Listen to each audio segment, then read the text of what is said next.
tal? Buenas tardes amigos de DBB Noticias, los saluda como todos los días desde la ciudad de Londres, Pascual Raúl Zárate Gil. Antes de comenzar, los queremos invitar como todos los días que entren a nuestro portal de noticias dbbnoticias.com, un portal que tiene el propósito único de manteneros bien informados de los distintos acontecimientos locales, federales e internacionales que le van dando la vuelta al mundo y a nuestro estado. Y como todos los viernes tenemos a nuestro invitado de lujo, el doctor Werner Voigt, el cual para nosotros es un privilegio contar con él. Y bueno, hoy nos toca la entrevista en inglés, therefore we're gonna switch today. We're going to give some reminder to our followers about Dr. Werner Voigt qualifications. He is a US qualified lawyer who has been working for a big amount of years in one of the best law firms based in the US, as well as he been practicing and teaching for the last few years as well, such as in the University of Bremen and in UPAEP. Let's not forget about that he comes with a PhD by University of Cairo in Islamic law. And as every Friday is such a pleasure for all of us to come with Dr. Werner Voigt. We know and we've been sharing with you the last few days and weeks the news of this event that is happening in the Middle East, but also that how Mexico can benefit from the current situation that Donald Trump is facing, not only with the international arena and also pressure, but as well internally, considering that there are many discussions whether he is in the best position to continue leading the most important country together with the White House. Therefore, today Dr. Werner Voigt will share or talk about a topic titled Mexico's President Claudia Sheinbaum is benefiting from Donald Trump's worsening behavioral and cognitive decline. Dr. Werner Voigt, good afternoon. A very good afternoon. Well, as you correctly stated, as President Donald Trump threatens to wipe out Iran and attacks even the Pope Leo XIV, even some former allies and advisors of Trump are questioning whether he has grown increasingly mentally unbalanced, describing him as a lunatic and clearly insane. President Trump's erratic behavior and extreme comments in recent days and weeks have turbocharged the crazy like a fox or just plain crazy debate that has followed him on the national and international political stage for a decade now. A series of disjointed, hard to follow, and sometimes profane statements capped by his so-called a whole civilization will die tonight threat to wipe out Iran and to wipe it off the map last week, and his head-spinning attack on the weak on crime and terrible for foreign policy Pope Leo XIV this past Sunday. This has left many with the impression of a deranged autocrat who is mad with power. The White House has rejected such assessments, obviously, saying that Trump is sharp and keeping his opponents on edge. But the president's eruptions have raised questions about America's leadership in a time of war. While the country has had presidents whose capacity came under question before, most recently the octogenarian Joe Biden, as he aged demonstrably before the public's eyes, never, ever in modern times has the stability of a president been so publicly and even forensically debated. and with such profound consequences. Democrats in the United States, who have long challenged Trump's psychological fitness, have issued a fresh chorus of calls to invoke the 25th Amendment to the U.S. Constitution to remove President Trump from power for mental disability. But it is not just a concern voiced by partisans of the left. Late-night television comics or mental health professionals are making long-distance diagnoses of Trump's mental state. It can be heard among retired generals, diplomats, and foreign officials. And most strikingly, I think, it can be heard now on the political right in the United States, too, among one-time allies of President Trump. Former representative, in Mexican Spanish we would call that diputada, former congressional representative Marjorie Taylor Greene, a Georgia Republican who recently broke with Donald Trump, advocated using the 25th Amendment, saying that threatening to destroy Iran's civilization, as Trump did, was not tough rhetoric. It is plain insanity. And she called him a genocidal lunatic. Trump does babble and sounds like the brain is not doing too well.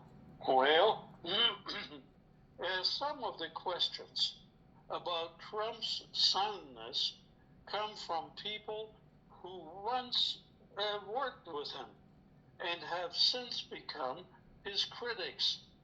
Even before the Civilization Post, Ty Cobb, the White House lawyer in Mr. Trump's first term, said a couple of days ago that the president is a man who is clearly insane, and that his recent string of belligerent middle-of-the-night social media posts highlights the level of his insanity.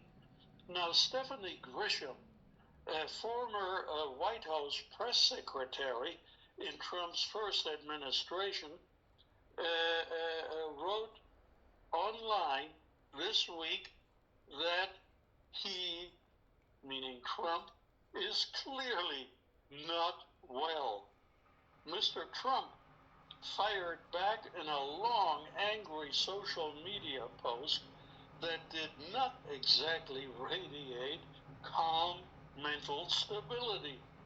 He said, "They have one thing in common, low IQs," he wrote in his post. "They are stupid people. They know it. Their families know it. And everyone else knows it too." He threw the crazy charge back at them. What he said was, "They are nut jobs, troublemakers, and will say anything necessary for some free and cheap publicity." The dissent on the right has not extended to Congress, where the Republican lawmakers remain publicly loyal to the president. Nor has this reached the cabinet, which would have to approve any invocation of the 25th Amendment, as we mentioned in our interview last Friday, rendering that idea essentially moot. But it reflects a growing unease among Americans who in recent surveys have increasingly questioned the mental fitness of Trump, already the oldest president ever inaugurated, as he now approaches his 80th birthday. A poll in February of this year found that 61% of Americans think Mr. Trump has become more erratic with age, and just 45% say he is mentally sharp and able to deal with challenges. This is down from 54% in 2023. Roughly half of Americans, in other words 49%, deemed Mr. Trump too old to be president when asked in a poll in September, up to 34% in February of 2024, while just 39% said he was not too old. He's clearly slipping in the polls. Democrats have pressed this point in recent days. Donald Trump is an extremely sick person, said Senator Chuck Schumer of New York. He is the leader of the Democratic senators in the U.S. Congress. And he also added that Trump is unhinged and totally out of control, or more bluntly, batshit crazy, according to Ted Lieu, a senator from California.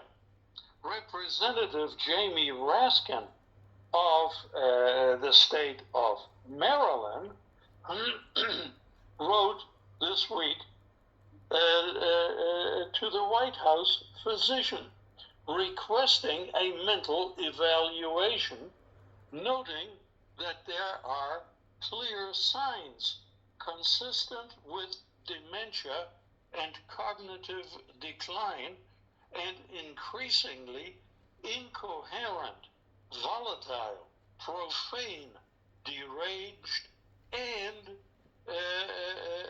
threatening tantrums on the part of Donald Trump. The Republicans reply to all of this. Trump knows exactly what he's doing, according to Liz Peek, a columnist for the Hill and also a Fox News contributor. Trump, she said, will continue to use maximalist and sometimes outrageous military and diplomatic pressure in his campaign to rid the Middle East of Iran's near 50-year campaign of terror. Mr. Trump, who in his first term described himself as being a very stable genius and has regularly boasted of passing cognitive tests meant to detect dementia, dismissed the criticism of his mental state this week. I haven't heard any of that, he said, but if that is the case, you're going to have more people like me, because our country was being ripped off on trade, on everything, for many years until I came along. So if that is the case, you're going to have more people just like me. As for elaboration, Davis Ingle, a White House spokesman, said this week in an email, President Trump's sharpness, unmatched energy, and historic accessibility stand in stark contrast to what we saw during the past 4 years under Biden. He argued that Mr. Biden had declined physically and mentally in that time. Now, Donald Trump's stability has been a recurring issue since he first sought the presidency in the year 2016. Numerous psychiatrists and other mental health professionals have weighed in with their own opinions, even without needing the opportunity to evaluate him personally, physically. John Kelly, General Kelly, his longest serving White House Chief of Staff in the first term, even purchased a book written by 27 of mental specialists called The Dangerous Case of Donald Trump, and General Kelly bought that book in an effort to understand his boss. And General Kelly came to the conclusion that Donald Trump was clearly and demonstrably mentally ill. This is not the first time, however, that a president's mental fitness has been called into doubt. John Adams, Andrew Jackson, and Teddy Roosevelt, as well as his nephew, Roosevelt, President Roosevelt, were from time to time accused of being unbalanced by their political foes. Abraham Lincoln struggled with depression. Woodrow Wilson was in a coma after a stroke. Lyndon Johnson veered between manic energy and bouts of deep gloominess and depression. Ronald Reagan seemed to slip late in his presidency, and many wondered whether the Alzheimer's disease, announced years later, might have already begun affecting him. Some Trump admirers have compared him to Richard Nixon, who espoused what he reportedly called the madman theory, instructing Henry Kissinger, his national security advisor, leading Vietnam War peace talks, to tell the North Vietnamese negotiators that the American president was mentally unstable and unpredictable as a bargaining tool to secure better terms for the eventual agreement. But privately, some of Nixon's own advisors did not think it was all an act. Well, Trump has at times tried to leverage his madman reputation. He said, "Make them think I'm crazy."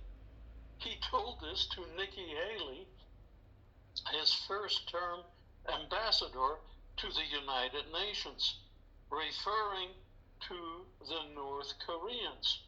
Do you know what the secret is of a really good tweet? He once asked William Barr, then his Attorney General. He said, just the right amount of craziness. That is the secret of a good tweet.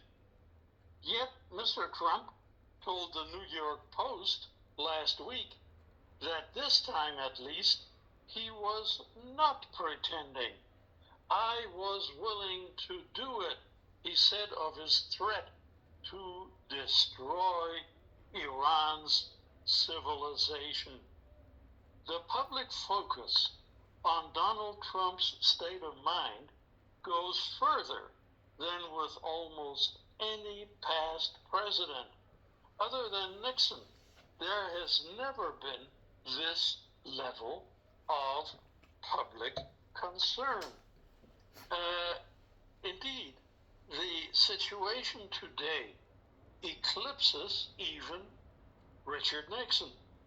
Unlike in the 1970s, so much of this is now playing out in public, especially with social media and cable television.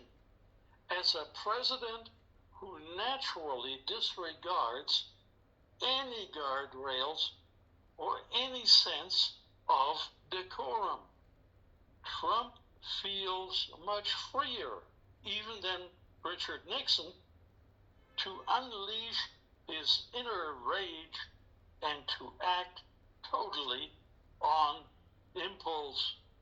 In the second term now, Donald Trump seems even less restrained and more incoherent at most times. He uses more profanity. He speaks longer and regularly makes comments rooted in fantasy rather than in fact. He keeps saying that, for example, he keeps saying that his father was born in Germany when in fact his father was born in the Bronx, in New York City.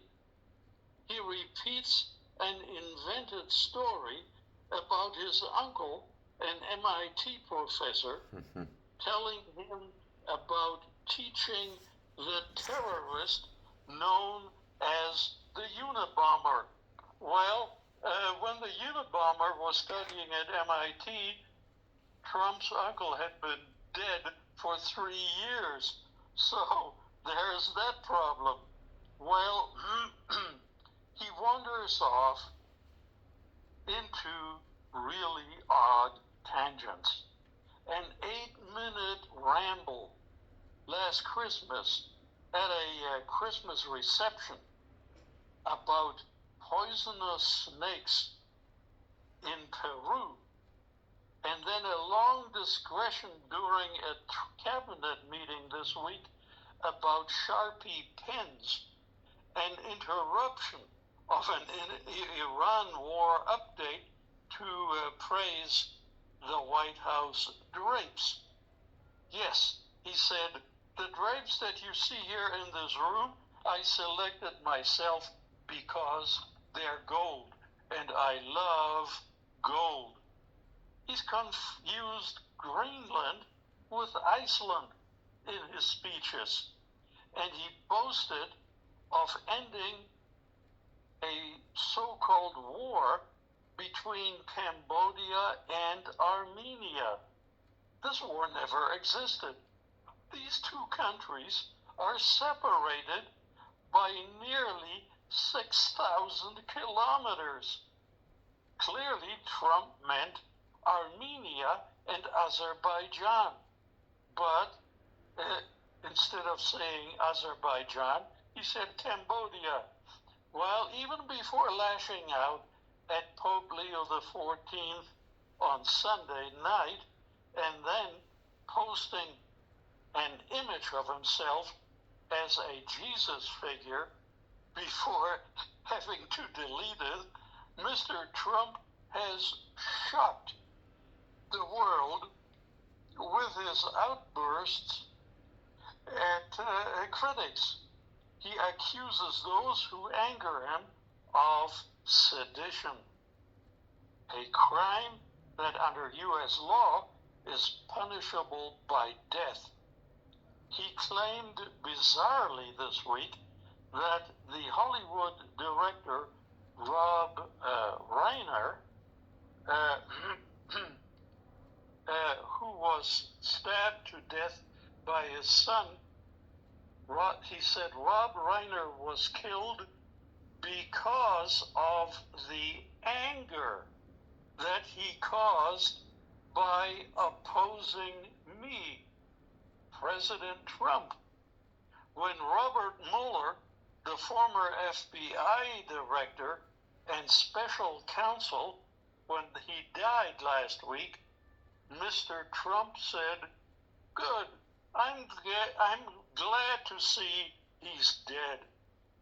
In recent days, he declared that Iran's new regime president was much less radicalized and far more intelligent than his predecessors, except that Iran's new president is the same president as the old president. There has been no change in presidency. Well, Trump may have meant that the new supreme leader, Ayatollah Mojtaba Khamenei, but that man, the new Khamenei, is even more hardline than his dead father, Ayatollah Ali Khamenei, who was killed early in the war that Donald Trump started against Iran.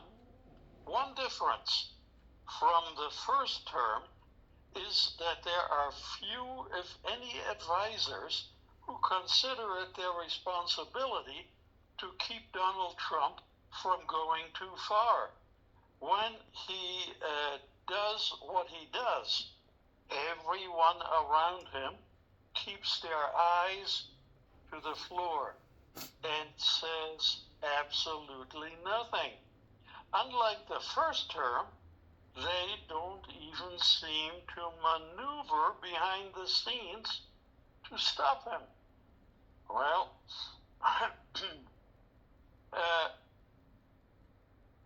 I don't mean to alarm anyone among our audience, but President Donald Trump, the guy who catapulted America into a war of choice against Iran, doesn't seem like he's doing well in the cognitive department. In just the past few days, the leader of his new missionless war has boasted of a conversation with a former president that doesn't seem to have happened, forgotten the gender of two world leaders, including one he helped put in place, and he has forgotten the drill baby drill line that he has used endlessly now, instead slurring out a bizarre three-word motto used by the New York City Energy Company in the late 1950s. During a March 16 news conference, Trump talked about whether other countries will provide help to secure the Strait of Hormuz, the entrance to the Persian Gulf and its oil riches.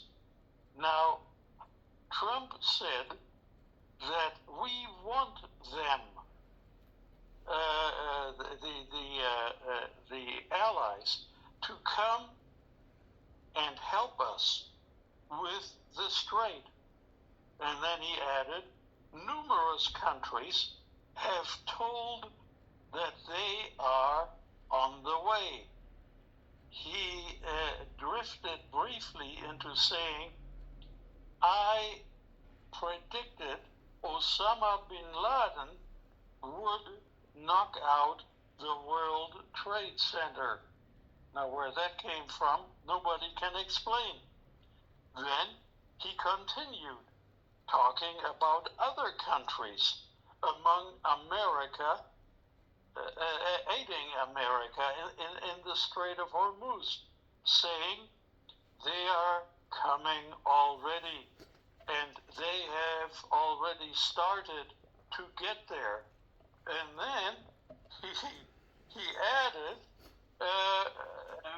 we are the strongest nation in the world. We have the strongest military by far in the world. We don't need them. We don't need anybody. So he's clearly gone off his rocker again. As it became clear on March 17 that NATO countries and other nations were not going to bail him out of this Iranian mess, Trump posted on social media, because of the fact that we have had such enormous military success, we no longer need, nor do we desire, the NATO countries' assistance. We never did. So, we want them to come, and they're coming. Or maybe they're already there, but we don't need them. So, who cares? This is exactly the kind of inconsistent, irrational logic you want to hear from a wartime president, isn't it? Well, and I'm sure all Americans and the brave soldiers overseas feel confident that they must be in good, capable hands of this madman. Much of what you hear from Trump now is sanitized by news organizations that for reasons or space or broadcast time constraints or whatever, use quotes sparingly. That's why I decided here right now to give you the irrational quotes. Now,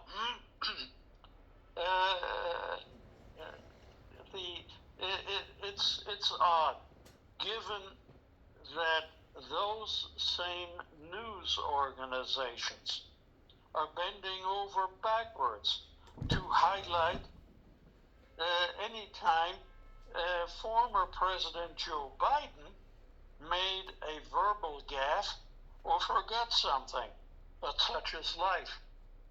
The media in the United States are scared to death of Donald Trump and what he might do to get the news organizations to lose their broadcast licenses.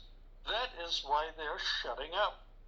So, allow me to highlight the signs of an apparent cognitive decline you're not seeing in the news media or reading about. On March 16th, for example, Trump was speaking about Venezuela, the country he invaded before invading Iran, obviously, and he said of that country's new leader, whom Trump effectively installed, the president has done a really good job. We get along with him really, really well. Well, there's a problem with that. The acting Venezuelan president, Delcy Rodriguez, is a woman, not a man. lest that be considered a one-off goof, the next day, while meeting with the Irish Prime Minister in the White House Oval Office, Donald Trump was asked by a reporter to respond to Ireland's president, saying the Iran war is illegal. And Donald Trump replied, "Look, he's lucky I exist. The president of Ireland is Catherine Connolly, who, like the acting Venezuelan president, is not a man but a woman. Trump doesn't know that." On March 16th, Trump told reporters about a recent conversation he had with a former U.S. president who praised him for invading Iran. Said Trump, "I've spoken to a certain president who I like, really. A past president, a former president. He said that president told him, 'I wish I did it. I wish I did.' But they didn't do it." Later that day, he repeated that claim, claiming to name he declined. He refused to name the name of that former president who complimented him for starting a war. I don't want to say, because a member of a party, they have Trump derangement syndrome, but it's somebody that happens to like me, and I like that person, who is a really smart person. But that person said to me, 'I wish I did it.' Okay, but I don't want to get into who. I don't want to get him into trouble." Well, a smart question from the press corps in the Oval Office at that moment would have been, "Mr. President, is the former president in the room with us here right now?" Well,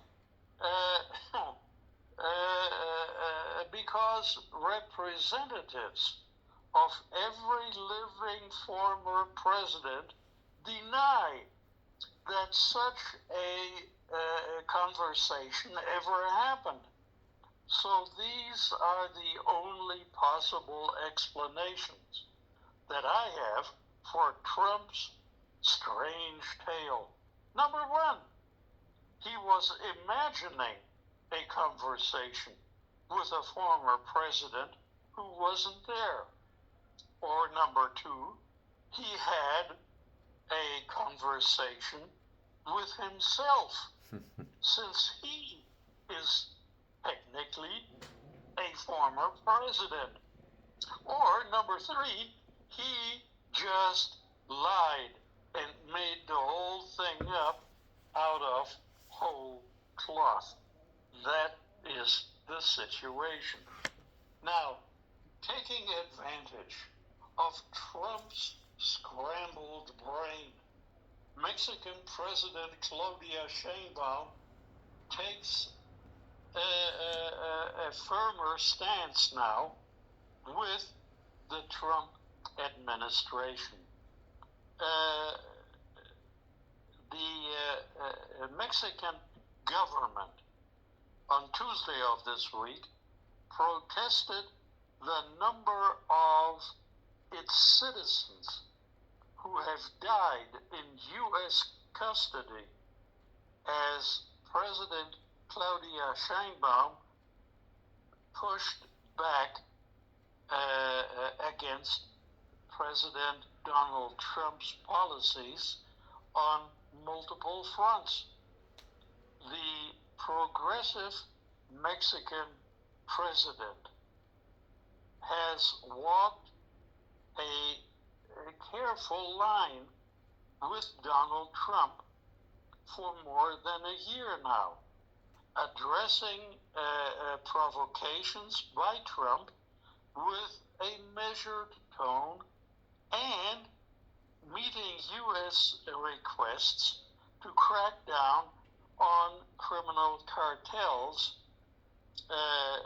more so than her predecessors in an effort to offset increased tariffs and U.S. military action against the gangs. But in the wake of mounting deaths of Mexican citizens in customs or immigration facilities,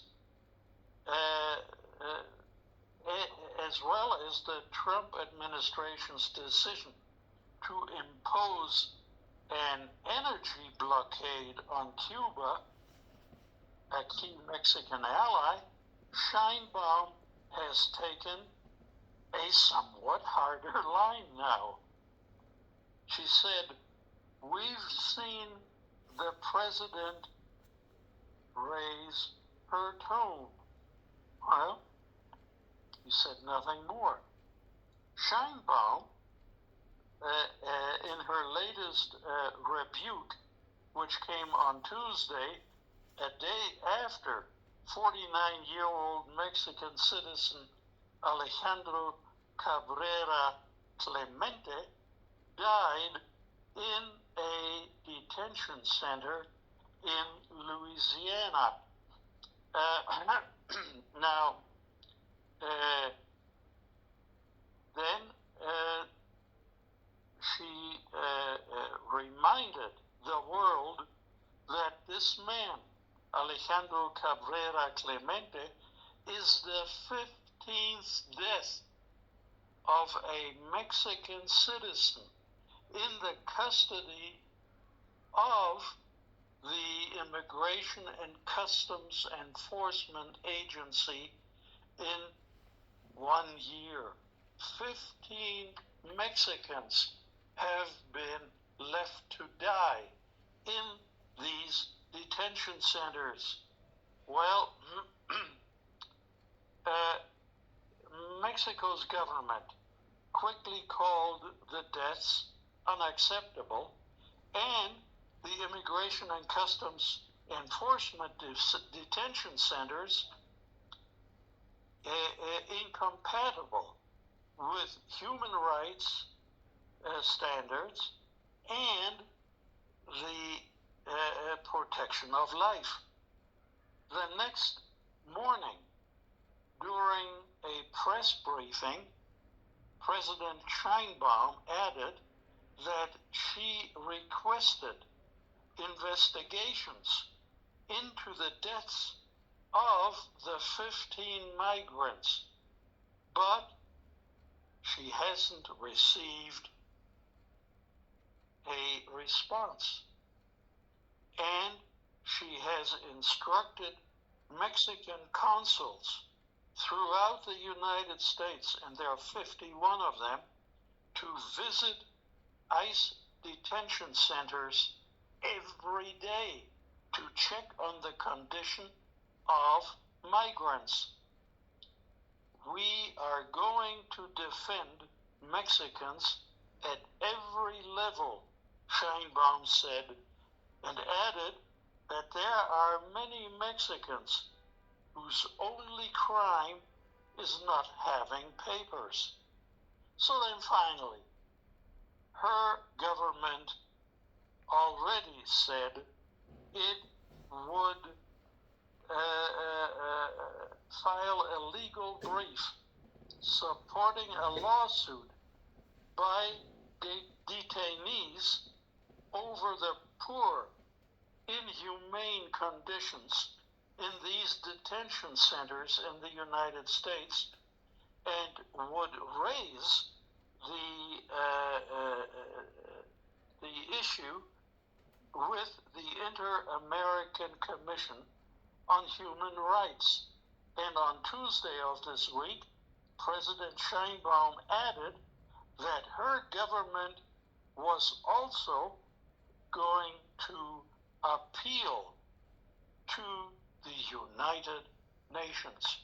And that certainly is something that is needed now to protect Mexican lives in inhumane detention conditions.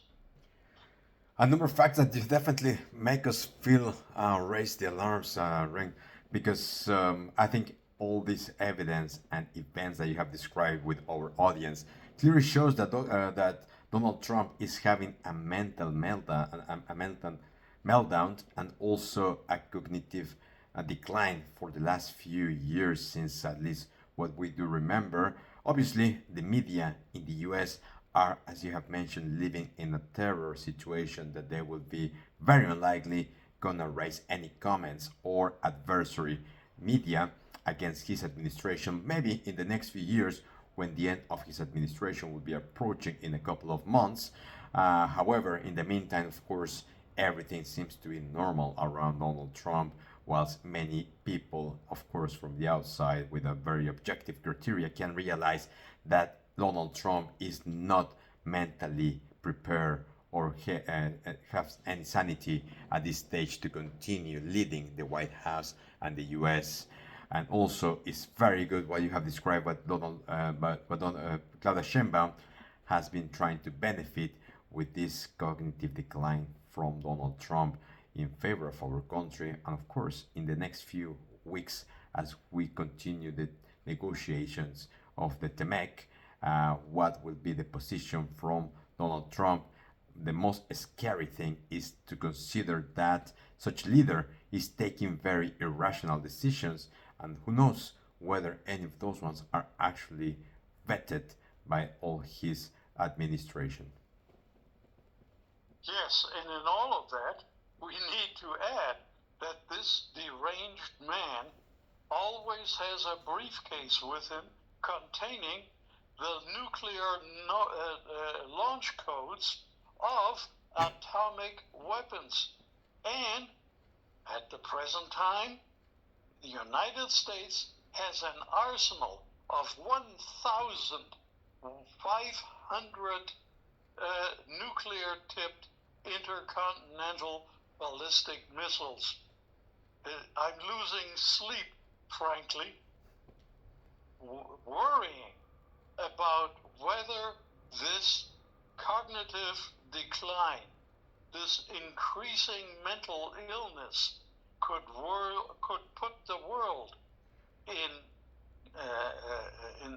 danger of a deranged man, Donald Trump, putting his finger on the nuclear launch button. That is the one thing we must never forget. Absolutely. A very big concern from many of us, and definitely a big danger to the human race, having such a president, having such a power during the following months. Dr. Werner Voigt, we would like to thank you. Yeah, sorry. Yeah, absolutely. I agree with your observations. Dr. Werner Voigt, we would like to thank you so much once again for taking this phone call and sharing with our audience this very interesting analysis of what Donald Trump is facing, his mental health issues, and the risk for the human race, along the benefits of that can bring if Claudia Sheinbaum continues her very smart strategical move towards Donald Trump. We'd like to wish you a great weekend and hopefully speak to you next Friday. Thank you very much. Pues amigos, como escucharon, de esta forma llegamos al final de esta breve cápsula. Como siempre les queremos agradecer. Antes de despedirnos, los invitamos como todos los días a que le den like, compartan, Dejen sus comentarios y nos escuchamos mañana con noticias frescas antes que los demás. Hasta la próxima.